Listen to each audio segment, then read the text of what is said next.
வெண்பா எழுதுவதற்கு ஒரு 5 மிக முக்கியமான இலக்கண விதிகளை நாம் நினைவில் வைத்துக் கொள்ள வேண்டும். அதுக்கு முதலில் கொஞ்சம் இலக்கணம்னா என்ன, நமக்கு தேவை, நம்ம பள்ளி அளவில் படித்தது, மதிப்பெண்ணுக்காக படித்த சில இலக்கண விதிகளை இப்போ மீண்டும் மிக எளிமையான முறையில் முறைப்படி கற்றுக்கலாம். யாப்பு அப்படின்னா பாட்டுன்னு அர்த்தம். யாப்பு பாடல். நம்ம உடம்புக்கு எப்படி உறுப்புகள் ரொம்ப ரொம்ப ரொம்ப அவசியமோ அது மாதிரி யாப்புக்கும் சில உறுப்புகள் ரொம்ப அவசியம். அந்த வகையில யாப்புக்கு மொத்தம் 6 உறுப்புகள் இருக்கு. இந்த 6 உறுப்புகளும் சேர்ந்தா தான் யாப்பு சிறப்பா இயங்க முடியும். அந்த 6 உறுப்புகள் நீங்க பள்ளியில கூட படிச்சிருக்கலாம், மனனம் செஞ்சிருக்கலாம். 6ஆம் வகுப்பு இலக்கணத்துல முதல்ல சொல்லி கொடுத்துருப்பாங்க. எழுத்து, அசை, சீர், தலை, அடி, தொடை. ஆக இந்த 6 உறுப்புகள் மிக முக்கியமானவை.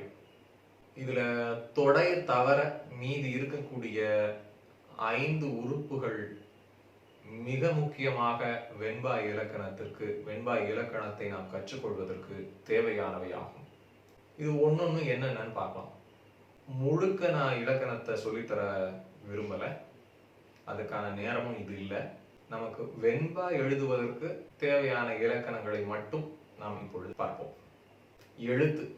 உயிர் எழுத்துக்கள் 12, மெய் எழுத்துக்கள் 18, உயிரும் மெய்யும் இணைந்து பிறக்கக்கூடிய உயிர்மை எழுத்துக்கள் 216, ஆயுத எழுத்து 1. ஆக தமிழ் எழுத்துக்கள் 247. இது நாம் அனைவரும் அறிந்ததே. ஆனா இன்னைக்கும் பல இளைஞர்கள் கிட்ட, ஏன் கொஞ்சம் வயது முதிர்ந்தவங்க கிட்டே கூட தமிழ் எழுத்துக்கள் மொத்தம் எத்தனைன்னு கேட்டா சொல்ல தயங்குறாங்க. அது சற்றே வருத்தம் தரதா இருக்கு. ஆக நமக்கு முதலில் எழுத்துக்களின் பகுப்பு முறைகளை நாம் தெரிந்து கொள்ள வேண்டும். உயிர் எழுத்துக்கள் 12, மெய் எழுத்துக்கள் 18, உயிர்மை எழுத்துக்கள் 216, ஆயுத எழுத்து 1. ஆக மொத்தம் தமிழ் எழுத்துக்கள் 247. இந்த எழுத்துக்களை, உயிரெழுத்துக்களை, 12 இருக்கிற உயிரெழுத்துக்களை நம்ம 2 வகையா பிரிக்கிறோம். ஒன்னு குரில், இன்னொன்னு நெடில். ஓசை குறுகி ஒழிப்பதனால அதுக்கு பேரு குரில். அதற்கு ஒரு மாத்திரை அப்படின்னு இலக்கணத்துல படிச்சிருப்பீங்க. நமக்கு மாத்திரை அளவுகள் கூட வேண்டியதில்லை. வெண்பா என்பது பெரும்பாலும் ஓசை நயம் சார்ந்தே அமைந்திருப்பதனால் நாம் இந்த வகைகளை மிக நிச்சயமாக அறிந்து கொள்ள வேண்டும். அந்த அளவில் 12 உயிர் எழுத்துக்களில் குரில் எழுத்துக்கள் 5, நெடில் எழுத்துக்கள் 7. அந்த குரில் எழுத்துக்கள் 5 என்னன்னா அ, இ, உ, ஏ, ஓ. நெடில் எழுத்துக்கள் 7, ஆ, ஈ, ஊ, ஏ, ஐ. ஆக இந்த 7 எழுத்துக்கள் நெடில் எழுத்துக்கள். குரில் எழுத்துக்களோடு மெய் எழுத்துக்கள் ஒன்றி பிறக்கும் உயிர்மை எழுத்துக்களும் குரில் எழுத்துக்கள். அ கூட ஒன்றக்கூடிய அத்துணை மெய் எழுத்துக்களும், இ எனும் குறிலோடு ஒன்றக்கூடிய அத்துணை மெய் எழுத்துக்களும், உ எனும் குறிலோடு ஒன்றக்கூடிய அத்துணை மெய் எழுத்துக்களும், ஏ எனும் குறிலோடு ஒன்றக்கூடிய அத்துணை மெய் எழுத்துக்களும், ஓ எனும் குரலோடு ஒன்றக்கூடிய அத்துணை மெய் எழுத்துக்களும் தரக்கூடிய உயிர்மை எழுத்துக்கள் குறிலாகவே இருக்கும்.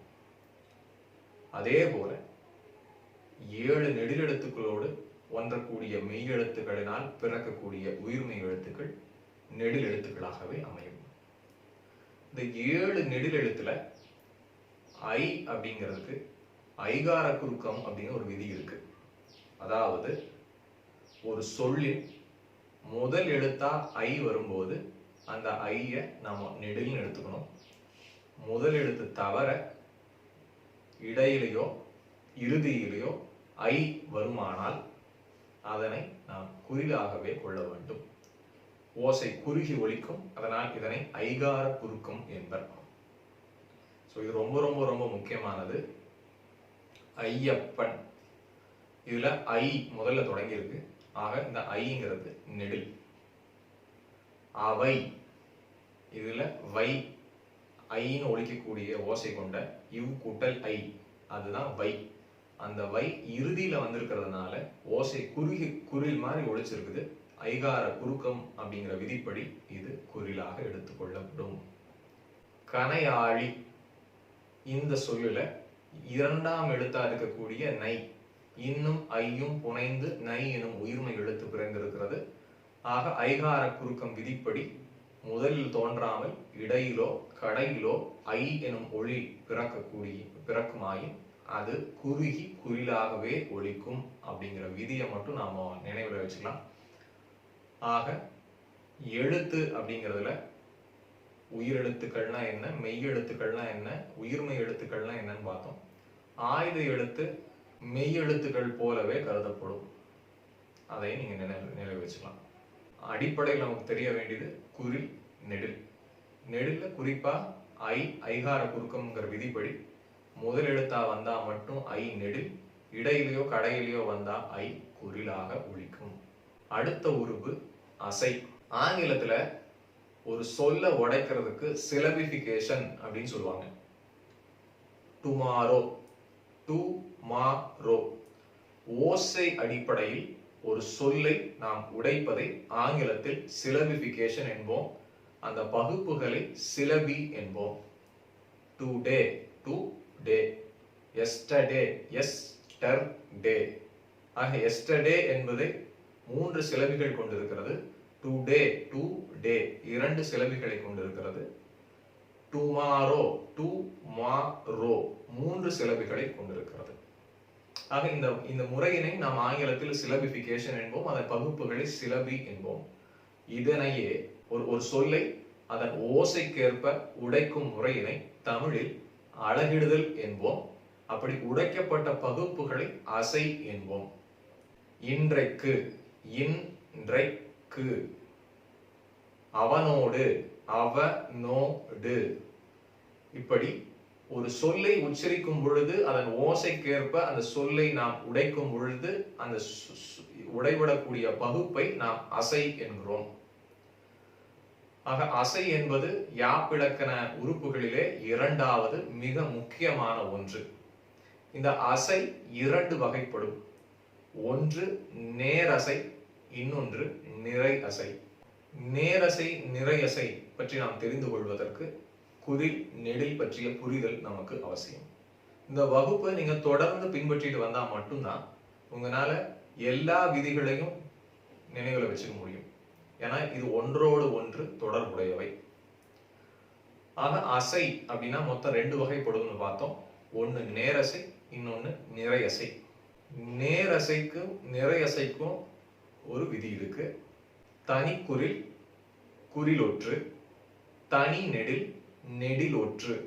இந்த 4 வகைகள்ல வந்தா அதுக்கு நேரசைனும், குறில் குறில், குறில் குறில் ஒற்று, குறில் நெடில், குறில் நெடில் ஒற்று அப்படின்னு வந்தா நிறையசைனும் வகுக்கப்பட்டிருக்கு. இதை ஒன்னொன்னையும் நம்ம விரிவா பார்ப்போம். அதுக்கு முன்னாடி மெய் எழுத்த நம்ம ஒற்று அப்படின்னு குறிப்பிடுவோம். ஆக ஒற்று அப்படின்னா மெய் எழுத்துக்கள் அப்படின்னு புரிஞ்சுக்கலாம். தனிக்குறில் அப்படின்னா குறில் மட்டும், வேற எதுவும் எந்த துணையும் இல்லாமல், எந்த எழுத்துக்களின் துணையும் இல்லாமல் வெறும் குறில் மட்டும் அ அப்படி இருந்ததுன்னா அதுக்கு பேர் தனிக்குறில். அதே போல தனி நெடில் அப்படின்னா வேற எந்த எழுத்துக்களின் துணையும் இல்லாமல் ஒற்றை நெடில் எழுத்து மட்டும் ஈ ஊ. ஆக ஒற்றை நெடில் எழுத்து மட்டும் இருக்குமானால் அதனை தனி நெடில் என்போம். குறில் ஒற்று அப்படின்னா ஒரு குறில் எழுத்தும் ஒரு ஒற்றும் சேர்ந்திருந்தா அதை குறில் ஒற்று அப்படிம்போம். இல், இ குறில், இல் ஒற்று, குறில் ஒற்று, இல். அதே மாதிரி நெடில் ஒற்று அப்படின்னா ஒரு நெடில் எழுத்தும் அது கூட ஒரு ஒற்றும். கால், கா நெடில், இல் ஒற்று. ஆக இந்த 4 அடிப்படையை நினைவு வச்சிட்டீங்கன்னா இந்த 4ல எந்த வகையில வந்தாலும் அதுக்கு நேரசைன்னு பேரு. ஆக இந்த விதி ரொம்ப ரொம்ப ரொம்ப முக்கியம். எப்போதும் நினைவுல வைக்க வேண்டியது நேரசை அப்படின்னா ஒரே ஒரு குறில் வந்தாலோ, ஒரு குறில் கூட ஒரு ஒற்று வந்தாலோ, ஒரே ஒரு நெடில் வந்தாலோ, ஒரு நெடில் கூட ஒரு ஒற்று வந்தாலோ அதனை நாம நேரசை அப்படின்னு சொல்லுவோம். இப்போ உதாரணத்துக்கு பாத்தீங்கன்னா அ இது ஒரு குறில், இது நேர். பல் இதுல பா குறில், இல் ஒற்று, குறில் ஒற்றுன்னு வந்திருக்கு. வா இது ஒரே ஒரு நெடில். வான், வா நெடில், இன் ஒற்று. ஆக இப்படி இந்த 4 விதிகளை கொண்டு வரக்கூடிய சொற்களை நாம் நேரசை அப்படின்னு சொல்லுவோம். இது ஒரு முழு சொல்லா இருக்கணும்னு அவசியம் இல்லை. நம்ம ஒரு சொல்ல உடைக்கும் போது கிடைக்கிற பகுப்பு அசைன்னு சொன்னோம். அப்படி அந்த உடைவட்ட பகுப்பு இந்த விதிக்குட்பட்டு இருக்குமானால் அதனை நாம் நேரசைன்னு சொல்லுவோம். ரொம்ப முக்கியமானது. ஒரு முழுமையான சொல் நமக்கு கிடைக்கணும்னு அவசியம் இல்லை. ஒரு சொல்ல உடைக்கும் போது கிடைக்கிற பகுப்புக்கு அசைன்னு பேரு. அந்த அந்த உடைவட்ட பகுப்பு இந்த 4 வகைகளான குறில் மட்டும், குறில் கூட ஒரு ஒற்று, நெடில் மட்டும், நெடில் கூட ஒரு ஒற்று, இந்த 4ல ஏதாவது ஒண்ணுல வகையில அமைஞ்சிருந்தா அந்த அசைய நம்ம நேரசைன்னு சொல்லுவோம். இப்ப அடுத்தது நிறையசை. ஒரு குறில் இருந்தா, ஒரு குறில் மட்டும் இருந்தா நேரசைன்னு பார்த்தோம். ஒரு குறில் மட்டும் இல்லாம 2 குறில் சேர்ந்து வந்துச்சுன்னா குறில் குறில், அது ஒரு வகை. அந்த குறில் குறில் கூட ஒரு ஒற்றும் சேர்ந்து வந்துச்சுன்னா குறில் குறில் ஒற்று, இது பேர் நிறைன்னு பேர். குறில் குறில் வர மாதிரி நெடில் நெடில் வராது. ஏன்னா மாத்திரை அளவுல குறில் குறில் சேரும் போது 2 மாத்திரை, ஆனால் ஒரு நெடில் வந்தாலே 2 மாத்திரை. அந்த அளவுல நீங்க நினைவுல வச்சுக்க வேண்டியது குறிலோடு குறில், குறிலோடு நெடில், இவற்றோட ஒரு ஒற்றும் சேர்ந்து வரலாம். அப்படி வந்துச்சுன்னா அதுக்கு பேரு நிறையசை. ஆக குறிலோடு ஒரு குறில், இது ஈ குறில், தூ குறில். குறில் குறில் ஒற்று, அவன் ஆ குறில், வா குறில், இன் ஒற்று, குறில் குறில் ஒற்று. குறில் நெடில் மகா, மா குறில், கா நெடில். குறில் நெடில் ஒற்று மகான், மா குறில், கா நெடில், இன் ஒற்று. ஆக இந்த 4 வகையில வந்துச்சுன்னா அந்த அசைக்கு பேரு நிறை அசை. குறில் குறில், குறில் குறில் ஒற்று, குறில் நெடில், குறில் நெடில் ஒற்று. ஆக இந்த நேரசை நிறையசை தெரிஞ்சாதான் அடுத்த கட்டமா அசை வாய்ப்பாடு இருக்கு, அது தெரிஞ்சாதான் அதுக்கப்புறம் தலைனா என்ன, வெண்டலை விதினா என்ன அப்படின்னு நினைவில் வச்சுக்க முடியும். ஆக முதல் வகுப்பை நான் இதனோடு நிறைவு செய்கிறேன். அடுத்த வகுப்பில் நாம் அசை வாய்ப்பாடை பற்றியும் சீர் தலை குறித்தும், தலைக்கான தலையில் வெண்பாக்குரிய வெண்டலை குறித்தும், வெண்டலையில் இயற்சீர் வெண்டலை, வெண்சீர் வெண்டலை அப்படின்னு 2 இருக்கு, அதை பத்தியெல்லாம் நம்ம விரிவா அடுத்தடுத்த வகுப்புகள்ல பார்க்க இருக்கிறோம். மிகச் சுருக்கமா இன்றைக்கு வகுப்புல நாம படிச்சது யாப்பில் இருக்கக்கூடிய 6 உறுப்புகள்ல 2 உறுப்புகளை படிச்சோம். ஒண்ணு எழுத்து. எழுத்துங்கிறது உயிரெழுத்து, மெய்யெழுத்து, உயிர்மை எழுத்து, ஆய்ந்த எழுத்துன்னு 4 வகுப்புகள்ல இருக்கு. உயிரெழுத்துக்கள் மொத்தம் 12, மெய் எழுத்துக்கள் மொத்தம் 18, உயிர்மை எழுத்துக்கள் உயிரும் மெய்யும் ஒன்று பிறக்கக்கூடிய 12 பெருக்கல் 18 216 உயிர்மை எழுத்துக்கள், ஒரு ஆயுத எழுத்து. ஆக இப்படி எழுத்துக்கள், தமிழ் எழுத்துக்கள் மொத்தம் 247. உயிரெழுத்துக்கள் 12ஐயும் நாம குறில் நெடில்னு 2 வகுப்பா பிரிக்கிறோம். ஓசை அளவுல குறுகி ஒலிக்கக்கூடிய அ, இ, உ, ஏ, ஓ ஆகிய 5 எழுத்துக்களும் குறில் எழுத்துக்களும், நீண்டு ஒலிக்கக்கூடிய ஆ, இ, உ, ஏ, ஐ, ஔ அப்படிங்கிற 7 எழுத்துக்களும் நெடில் எழுத்துக்கள்னு நம்ம கருத்தில் கொள்றோம். குறில் எழுத்துக்கள் கோடு மெய் எழுத்துக்கள் ஒன்றி பிறந்த உயிர்மை எழுத்துக்களும் குறில் எழுத்துக்களாக இருக்கும். நெடில் உயிர் எழுத்துக்களோடு மெய் எழுத்துக்கள் ஒன்றி பிறந்த உயிர்மை எழுத்துக்கள் அத்தனையும் நெடில் எழுத்துக்களாக அமையும். குறிப்பா உயிரெழுத்துல ஐ அப்படிங்கிறத நம்ம நெடில்னு பார்த்தோம். ஆனா ஐகார குறுக்கம்னு ஒரு விதி இருக்கு. அந்த விதிப்படி ஒரு சொல்லோட முதல் எழுத்தா ஐ வந்தா அதனை நம்ம நெடில்னும், இடையிலையோ கடையிலையோ ஐ ஓசை வந்தால் அதை நாம குறில்னும் எடுத்துக்கணும். இதுக்கு ஐகார குறுக்கம்னு பேரு. அடுத்த கட்டமா நம்ம அசைன்னு பார்த்தோம். ஆங்கிலத்துல சொற்களை அதன் ஓசைக்கேற்ப உடைப்பதை சிலபிபிகேஷனும், அந்த பகுப்பை சிலபின்னு சொல்றோம். அதே மாதிரி தமிழ்ல ஒரு சொல்ல அதன் ஓசைக்கேற்ப உடைக்கிறத அழகிடுதல் அப்படின்னு சொல்றோம். அந்த பகுப்பை அசை அப்படின்னு சொல்றோம். அசை 2 வகைப்படும். ஒன்று நேரசை, இன்னொன்று நிறையசை. இந்த 2க்கும் ஒரு விதி இருக்கு, அதற்குரிய விதி இருக்கு. நேரசை அப்படின்னா குறில் மட்டும், அதெல்லாம் தனி குறில்னு சொல்லுவாங்க. குறில் மட்டும், குறில் ஒற்று, ஒற்றுனா மெய்யெழுத்து, குறில் கூட ஒரு மெய்யெழுத்து. நெடில் மட்டும், தனி நெடில்னு சொல்லுவாங்க. நெடில் மட்டும், நெடில் ஒற்று, நெடில் கூட ஒரு ஒற்றெழுத்து வந்தா. இப்படி இந்த 4 வகைகளில் நம்ம உடைக்கக்கூடிய சொல்லின் பகுப்பு இந்த 4 வகைகள்ல இருந்தா அந்த அசைய நேரசைன்னு சொல்லுவோம். மாறாக குறில் குறில் 2 குறில் சேர்ந்து வந்தா, குறில் குறில் கூட ஒரு ஒற்று சேர்ந்து வந்தா, குறில் கூட ஒரு நெடில் சேர்ந்து வந்தா, குறில் நெடில் கூட ஒரு ஒற்று சேர்ந்து வந்தா அதை நாம நிறையசைன்னு சொல்லுவோம். ஆக நேரசைக்கு இந்த 4, நிறையசைக்குரிய 4ஐயும் நாம் உணர்ந்து கொண்டு சொற்களை அதன் ஓசைக்கேற்ப நாம் பகுக்க முயற்சி செய்ய வேண்டும். இப்போ ஒரு குறுக்கு வழி வேணா சொல்றேன்.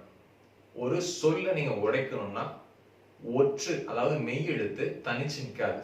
அது கண்டிப்பா அதுக்கு அருகில் இருக்கிற உயிர் கூடையோ மெய் கூடையோ ஒன்றித்தான் அது இருக்க வேண்டும். ஆக ஒரு சொல்ல நீங்க உடைக்கணும்னா முதல்ல எங்கெல்லாம் ஒற்று இருக்குதோ அங்க உடைச்சிருங்க. உடைக்கிறதுனா நம்ம வழக்கமா பள்ளிக்கிட்ட பார்த்துருப்பீங்க, அது பக்கத்துல ஒரு கோடு போடுவாங்க. கோடு போட்டு அது தனி அசையா பிரிப்பாங்க.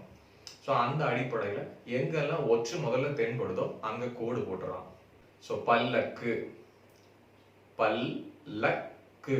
உங்களுக்கு பிரிக்க தெரியலன்னா நீங்க உச்சரிச்சு பார்த்தீங்கன்னாலே நம்ம உச்சரிக்கும் பொழுதே எங்கெங்க நம்ம இடைவெளி விடுறோமோ அதெல்லாம் கண்டிப்பாக ஓர் அசையாக இருக்கும். பல்லக்கு, பல்லக்கு 3 அசை கொண்டிருக்கிறது. ஆக பல், பா, இல் குறில் ஒற்று, இது நேருக்குரிய விதி. லக், லா, இக் குறில் ஒற்று, மறுபடியும் இது நேருக்குரிய விதி. கு குறில் தனிக்குறில், இது மறுபடியும் நேருக்குரியது. ஆக 3 அசை, பல்லக்குங்கிற சொல்லு 3 அசையை கொண்டிருக்கு. இந்த 3 அசையுமே நேரசை விதிக்குரியதாக இருக்கு. ஆக நேர் நேர் நேர், இது பல்லக்கு. விமானம், விமானம், விமானம். ஆக உச்சரிக்கும் பொழுதே நமக்கு தெரியுது இது 2 அசை கொண்டு இருக்கு. விமா, வி குறில், மா நெடில். ஆக குறிலும் நெடிலும் வந்தா உடனே இது நிறை விதி. நிறைய பேர் என்ன பண்ணுவாங்கன்னா விங்கிற தனி குறிலும் மாவ தனி குறிலும் 2 நேரா பிரிப்பாங்க. இது முற்றிலும் தவறு. குறிலோடு ஒரு குறிலோ ஒரு நெடிலோ ஒன்றி வருமானால் அந்த குறில தனிச்சு நீங்க உடைச்சது தப்பு. அது நிறையசையாக இருக்குமானால் அதை சேர்த்து நீங்கள் நிறையசையாக்கவே பிரிக்க வேண்டும். இந்த இடத்துல விமானம் அப்படின்னு இருக்கு. வி மா குறில் நெடில். இப்ப குறில் நெடில் இது தனியா பிரிச்சுட்டீங்கன்னா நிறை. மீதி இருக்கிறது நம், நா குறில், இம் ஒற்று, இது நேரசைக்குரிய விதி. ஆக விமானம் அப்படிங்கிறது 2 அசை, அதுல ஒண்ணு நிறை, இன்னொன்னு நேர். இப்படி நிறைய சொற்களை நீங்க அசை பிரிச்சு அது எத்தனை அசை கொண்ட சொல்லணும், அந்த அசைகள் என்னென்னனும் அதுக்குரிய விதிகள் என்னென்னு நினைவுல வச்சு முதல்ல பிரிச்சு பழகணும். இப்படி பிரிச்சு பழகினாதான் அடுத்தது அசை வாய்ப்பாடு என்னன்னு நம்ம தெரிஞ்சுக்க முடியும். அதற்கு அடுத்தது மிக முக்கியமானது, வெண்பாவில் மிக மிக முக்கியமானது தலை. வெண்பாவிற்கு வெண்டலை அப்படின்னு தலைகள் மொத்தம் 7 வகைப்படும். அதுல நமக்கு வெண்டலை ரொம்ப முக்கியம். வெண்டலை 2 குறிய வகுப்புகளை கொண்டிருக்கு. அது இயற்சீர் வெண்டலை, வெண்சீர் வெண்டலை. இதை பத்தியெல்லாம் நம்ம அடுத்தடுத்த வகுப்புகள்ல பார்க்க இருக்கிறோம். இப்போதைக்கு இந்த முதல் வகுப்போட நிறைவுல நீங்க கற்க வேண்டியது அல்லது நீங்கள் பயிற்சி செய்து கொள்ள வேண்டியது, குறில் நெடிலை முதல் நீங்கள் உணர்ந்து கொள்ளுங்கள். அதன் பிறகு நேரசை நிறையசை விதிகளை நினைவில் கொள்ளுங்கள். மிக எளிய சொற்களை நீங்கள் பகுத்து அதன் எத்தனை அசைகளை கொண்ட சொற்கள் என்றும் சொல் என்றும் அதில் என்னென்ன அசைகள் பயின்று வந்திருக்கின்றன என்றும் நீங்கள் பயிற்சி செய்து கொண்டால் அடுத்த வகுப்புக்கு நகர்வதற்கு ஏதுவாக இருக்கும். நாம் மீண்டும் அடுத்த வகுப்பில் இணைவோம். நன்றி, வணக்கம்.